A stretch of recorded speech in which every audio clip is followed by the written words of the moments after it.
haram memberi kesempatan kepada orang yang tidak mumayyiz untuk membawa atau menyentuh seumpama mushaf. Nah, walaupun sebagian ayat. Ini anaknya belum mumayyiz, berarti apa? Umurnya 5 tahunan. Nah, masih kan makan disuapi, baju pakaiannya kan. Nah, diabi, dibasuhi, masih tergentong itu kan baru mumayyiz. Lalu kita judui Quran dia memainakannya, dia bahapasnya, di jejaknya loh nih. Nah, itu haram hukumnya kita beri kesempatan. Karena bila bermumayyiz ini kada kawat ditangati. Nah, seumpama mushaf. Walaupun sebagian ayat kah, dan haram menulisnya dengan bahasa ajam.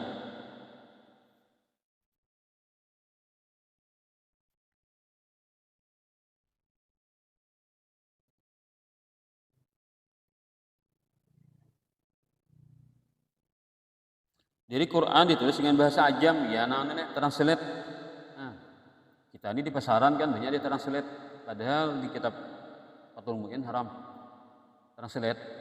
Kemudian nang ya asiin, ketahuan aja nang setronnya nah, artisnya bisa mengaji namanya. Baca surah itu ya asiin wal qur'aa lil hakim. Hurufnya salah-salah melawan ketahuan kan ya. Yang dibacanya itu Latin. Translate. Nah, itu hukumnya haram. Nah, siapa kan dari mulai kan mau bawakan pas itu Quran kita sehingga translate. Dan meletakkan seumpama dirham atau uang pada sesuatu yang ditulisi ayat Al-Qur'an. Nah, di Quran duit yang di Quran ada duit haram. Dan yang ditulisi ilmu syariat, nah kitab-kitab di duit haram. Karena itu melecehkan kan memang gitu. Begitu pula menyelipkannya di antara lembaran-lembarannya, berbeda bagi syekh kami. Nah, ada bang, beda lah. Oh, berarti ini gini lah di Quran kan, ini duit di atasnya, nah haram kita. Tahu dibuat ke dalam-dalamnya, diselipakan. Tapi syekh kami Ibnu Hajar Haytami ini berbeda pendapat. Dan merobeknya karena menyia-nyiakannya, hendak menyia-nyiakan Quran dirobek-robek, dirabit-rabit haram. Merabit itu tujuan hendak menyia-nyiakan Quran haram. Kembali kepada niatnya merobek tadi. Dan menelan sesuatu yang ditulis ayat atasnya. Nah, ini apa? Ini kertas kan, tagu bulat, kertas bertulis Quran, tagu bulat haram. Kenapa? Masuk ke dalam campur najis. Tapi kalau misalkan roti tulis Quran, dimakan di mamah-mamah, hancur nah. Nah, bila di mamah itu hancur tulisannya dah. Jadi kada tiba hari ini hilang ada tulisan itu. Lagu kata apa? Hancur berdulunya. Ada gini kan nang masih utuh nih nang kertas tadi kan. Lagu bulat. Atau Quran itu otomatis bertemu dengan najis dalam paruh. Nah, ini kisah orang kain kapan kan. Quran tuh tulisan Quran tuh ditulis kan di kertas salambar kan di bawah dan kain kapan. Kalau haram hukumnya kenapa? Karena ketika itu hancur otomatis jadi najis mana? Nah, maka kertas yang tadi ada najis. Jadi kita sengaja membuat Quran kan najis walaupun jangka panjang. Itu hukumnya jadi haram. Membuat kain kapan? Berarti Quran. Nah, lalu ada orang memberikan solusi, jadi betul, dipulun, jadi betulnya dipampani, kira-kira punya hancur kan, si mayat tadi, jasadnya hancur, kada kawa, masuk ke dalam botol, maka botol itu aman, kada tersentuh Quran. Dalam botol dah, yang tulisan Quran dalam botol itu kada tersentuh Quran. Nah, itu kan ada orang menangahi gitu. Kalau alam pula apakah ada yang haram pulang, itu caranya. Tapi itu kan kertasnya kada BJP yang Quran jadinya kan sudah aman dan betul. Soalnya haram ya kan. Orang bawa ajimat kan kadang kubur. Ada beri orang kadang kayak itu kan caranya. Jadi menang langsung, amunnya langsung kan.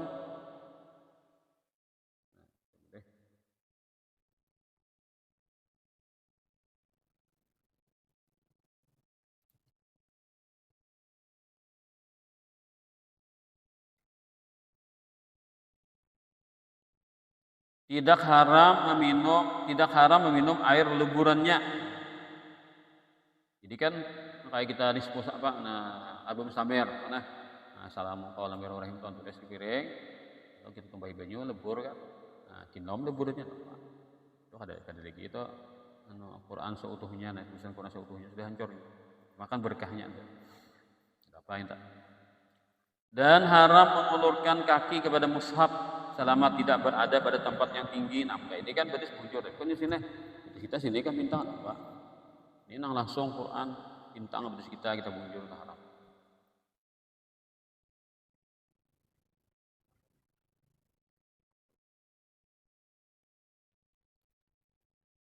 Selama tidak berada pada tempat yang tinggi. Disunatkan berdiri untuknya. Misalkan orang bawakan Quran, berdiri kita menyambutnya. Seperti orang alim gitu juga, sunat kita berdiri menyambutnya. Malahan lebih utama. Dan dimakruhkan membakar sesuatu yang ditulis ayat atasnya, kecuali untuk sesuatu tujuan. Seumpama menjaganya ini Quran ini buruk sudah, daripada tas sia-sia bakar barang. Karena nang babaannya itu kan habunya itu buang ke sungai tengah-tengah tuh. Yang ada ke jembatan, buang di tengah-tengah. Kalau kita buang di giga, kalau tanah burang pulang, ini buangnya ke tengah. Namanya tuh habunya tuh. Pokoknya atau kita buang ke tempat lapang, nanti kira kada ditincai orang.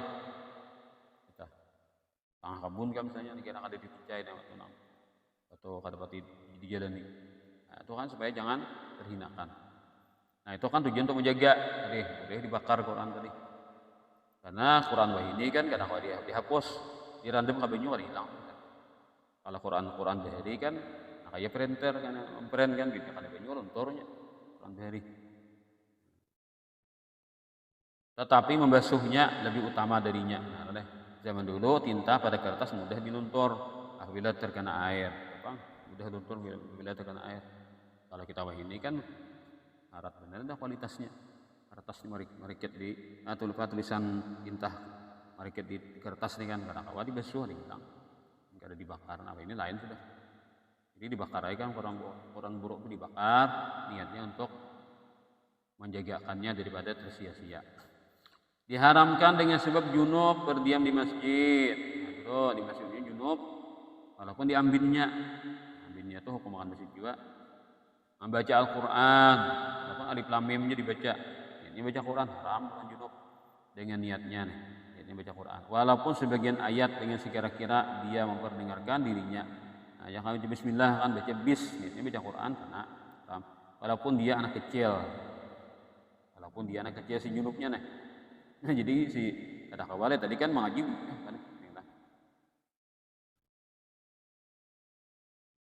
oh ini kan kisahnya kada bukan belajar malah bukan belajar tadi kan daripadanya parai kan harus diizinkan. Nah, tadi kan karena memayas tadi ada yang ini kada bukan karena belajar tapi hendak membaca Quran aja. Ada yang tahu kan orang tuanya pada anak junub baca Quran habis tegur mungkar kan. Berbeda bagi apa yang dipatwakan Imam An-Nawawi. Dan juga haram dengan sebab haid, bukan dengan sebab keluar darah sakit menjelang melahirkan, itu lain haid lah. Orang anak keluar darah kan dari kijangan gitu. Itu lain haid, itu lain ada termasuk. Apa yang haram bagi orang haid? Salat, membaca Al-Quran dan puasa. Nah di sini kan di kitab Fathul ini gak ada bab haid tunggal habisnya. Ada lakukan masih kita niat ada panjang lebar bicara. Ini Fathul Mu'in nih. Jadi kada report jadi dalam kitab lain kan bab itu panjang pembahasannya. Ada sini ini kada report. Belum lagi kena ada banyak benar. Jadi orang haid haram apa? Salat sama dengan junub, baca Al-Quran sama dengan junub dan puasa sama dengan junub kada. Nah, jadi lebihnya lah. Aja kan ada pernah pertanyaan apa alasannya jadi orang haid itu jadi haram berpuasa? Cari ini di kitab mari cari alasan. Kalau gara-gara bernajis, orang haid itu bernajis, adalah orang puasa. Berarti orang puasa diberi bira di rumah kami. Karena waktu beri kami bernajis sama mana? Apa alasannya? Orang junub haram sembahyang, tapi puasa haram. Anda belum mandi kan? Orang haid haram sembahyang. Karena belum mandi. Bila mandi ya bisa haidnya loh. Bila kada habis haid tak sembahyang lah karena kada mandi. Nah, tapi kenapa aja orang haid haram berpuasa, orang junub kawah puasa, orang junub kawah puasa. Kan mandi junubnya tak subuh, ibarat orang ajan mandi junub, ya. Orang junub boleh berpuasa, orang haid tak puasa. Apa alasannya jadi haram? Ilatnya apa? Kalau ilatnya karena kotor, kenapa orang bihira apa kambing kada haram berpuasa? Jadi kan pertanyaan, kalau di walau orang ini pertanyaan ini dari orang yang ingin mencari kelemahan Islam, pertanyaan yang menjebak, pertanyaan orang keras kepala.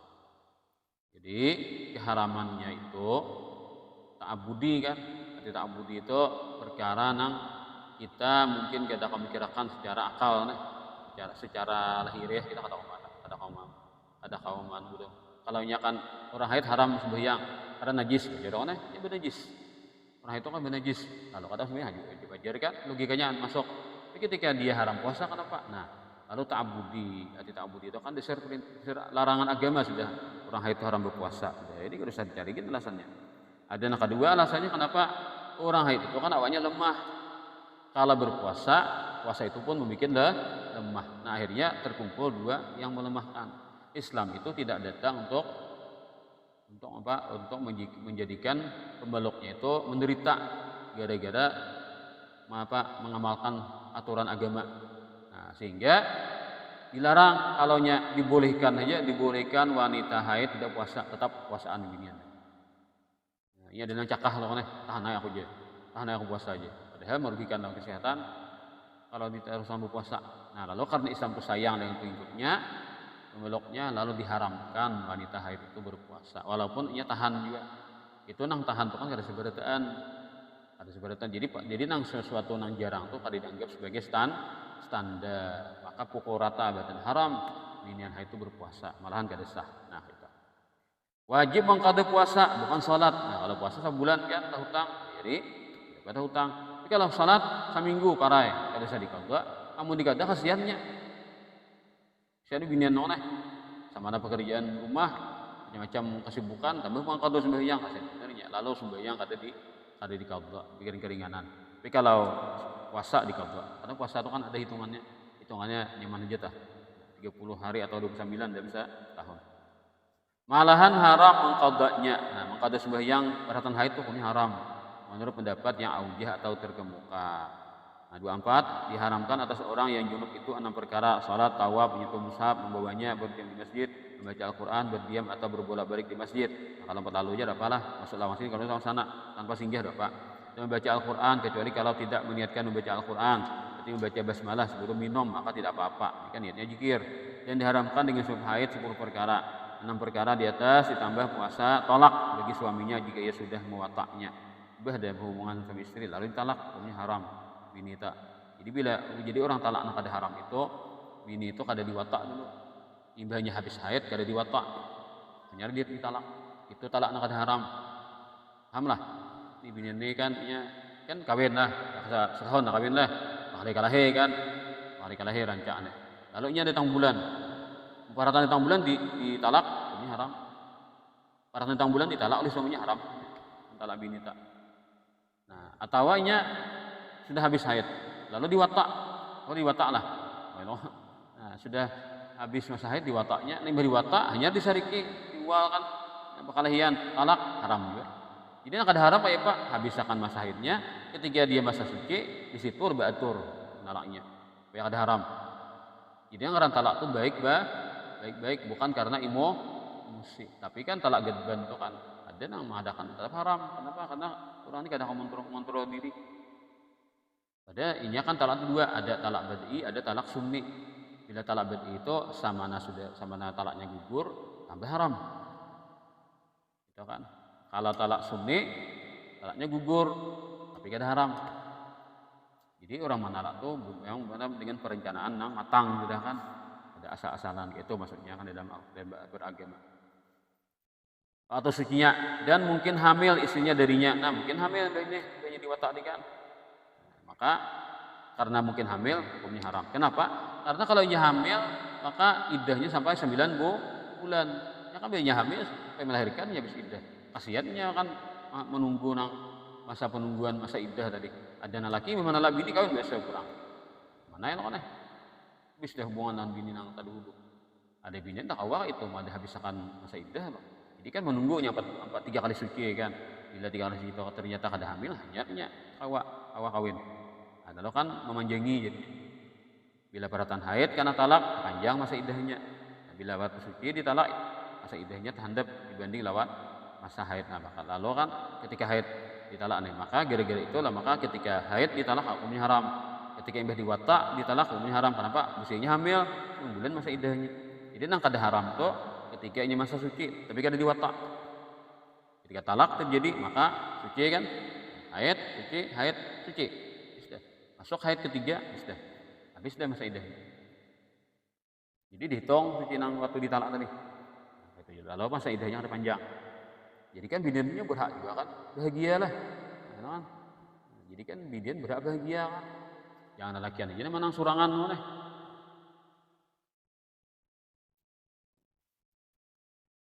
Kemudian telah hukumnya haram. Nama watak mantalak bini nasi di watak tadi. Dan mungkin hamil istrinya darinya nawat lewat di masjid jika ia takut mengotorinya. Nah, amunnya aman-aman saja kan karena pembalutnya piset ya Pak. Siapa lewat di masjid pataluh aja, tapi kada bersinggah. Bersenang-senang dengan anggota antara pusar dan lutut bagi suami dengan memandang atau menyentuh beserta syahwat lah. Tanpa penghalang. Bersimpak bini lawan dia datang boleh bersimpak. Jadi laki orang laki mitihin haram bagi jepai dan bersuci dengan niat ibadah. Nah, ini banyak yang kada tahu gini. Binian waktu haid itu haram berwudu. Binian waktu haid haram berwudu. Bersuci dengan niat ibadah. Haram binian haid wudu.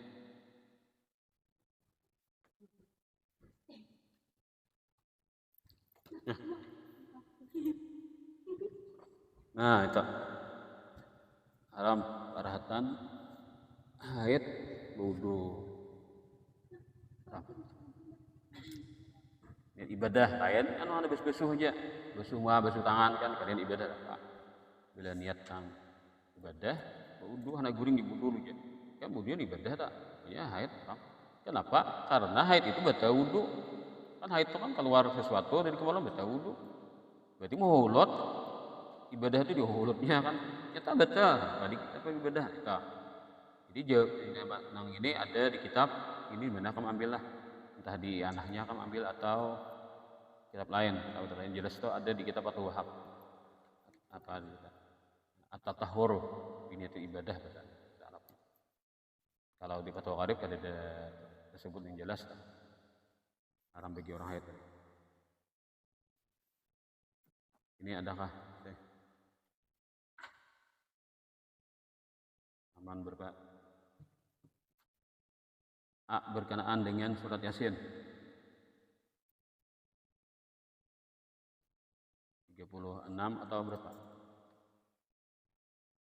36 35 kemudian berkenaan dengan surat Yasin an Safwan bin Amrin al-Masyakhah anhum hadaru Gudayfa bin al-Harith hina istadda sawquh qala hal fikum ahadun yaqra'u Yasin qala faqara'aha Salih bin Syuraih as-Sakuni falamma balagha 40 ayatan minha qubida fakana al-masyakhatu yaqulun idza quri'at indal mayyiti khuifa anhu biha hadza mawqufun hasanul isnad wa Gudayfun sahabiyun indal jumhur qala Safwanu wa qara'aha Isa bin Mu'tamir inda Ibnu Ma'bad. Artinya dari Safwan bin Amar dari gurunya bahwa mereka telah datang kepada Gudayb di sahabat yang sedang sakit keras. Adakah pada kamu seorang yang akan membacakan Yasin? Lantas membacakannya Salih bin Syuraih dari golongan Sakuni. Maka tatkala sudah sampai 40 ayat, wafatlah Gudayb bin Al-Harith. Maka adalah guru-guru, yaitu sahabat atau tabi'in, itu berkata apabila dibacakan Yasin di waktu hampir mati, maka diringankan dia dengannya. Ini hadis mauquf hasan. Nah, jadi kan ini perkataan sahabat. Tapi sahabat ini kemungkinan dapat dari Nabi. Kalau mauquf kan, masih mauquf kan, karena bukan dari Nabi. Dan perbuatannya hasan. Kalau jadi dalil kan? Dan menurut pendapat para ulama bahwa Gudayb adalah sahabat Nabi SAW. Berkata Safwan dan membacakannya Yasin pada Isa bin Al-Mu'tamir di sisi Ibnu Ma'bad. Wa asnadahu sahibul firdaus min tariqi Marwan bin Salimin an Safwana an Amrin an Syuraihin an Abi Darda Abi Dzar qala Rasulullah sallallahu alaihi wasallam ma min mayyitin yamutu fa yuqra'u indahu yasin illa hawanallahu alaihi. Hadisnya Afil bab an Abi Dzarrid wahdah akhrajahu Abu Syekh fi Fadilil Quran wa fi Abi Dawud an Ma'qil bin Yasar qala Nabi sallallahu alaihi wasallam iqra'u yasin ala mautakum. Artinya telah disampaikan sanad hadis bacaan yasin oleh pengarang kitab Musnadil Firdaus dari jalan Marwan bin Salim, dari Safwan, dari Ammar, dari Syuraih, dari Abi Darda, dari Abi Dzar, keduanya berkata, telah bersabda Rasulullah SAW, tidak ada seorang juga pun yang meninggal dunia lalu dibacakan yasin di sampingnya, melainkan Allah SWT meringankan atasnya. Dan pada pembicaraan yasin ini diriwayatkan dari Abi Dzar sendiri, dikeluarkan oleh Abu Syekh pada Fadilul Quran, dan pada riwayat Abi Dawud dari Ma'qil bin Yasar, ia berkata telah bersabda Rasulullah SAW, bacakanlah yasin atas orang-orang yang meninggal di antara kamu. Ada akan hadisnya. Rawal Baihaqi fi Syu'abil Iman an Ma'qil bin Yasar anna Nabiy sallallahu alaihi wasallam qala man qara yasin ibtigha wajhillahi ta'ala ghufira lahu ma taqaddama min dzambihi faqra'uha inda mautakum. Artinya diriwayatkan oleh Baihaqi dalam kitab Syu'abil Iman dari Ma'qil bin Yasar bahwasanya Nabi SAW telah bersabda, barang saya membaca yasin karena menuntut pahala atau ganjaran kepada Allah SWT, niscaya diampuni dosanya yang telah lalu, maka bacakanlah yasin di sisi orang-orang yang meninggal di antara kamu. Karena ada maksud daripada orang meninggal berkenaan dengan ayat ini. Wallahu a'lam. Al-Fatihah.